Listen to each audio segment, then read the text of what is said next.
Plaza Tower developer Joe Jaeger responds to the city of New Orleans' call for the blighted property to be demolished. Maddie Kurth continues her coverage of one of the city's dirty dozen sites. Megan Lee Jaeger describes yesterday's announcement for a request for proposals to demolish the 45-story high-rise as disheartening and disappointing.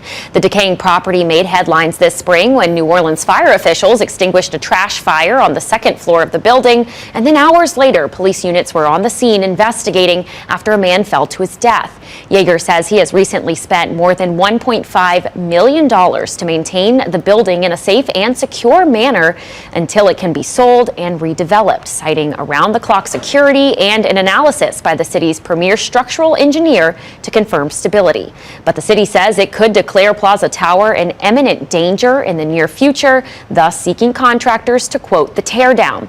Jaeger says his team is prepared to intervene. In a statement sent to Fox 8, Jaeger says it would be my hope that our city officials and community can come together to assist in the redevelopment of Plaza Tower and downtown New Orleans rather than pursue a demolition of this iconic historic structure. Jaeger says the property is currently under contract for sale with 3 additional backup buyers.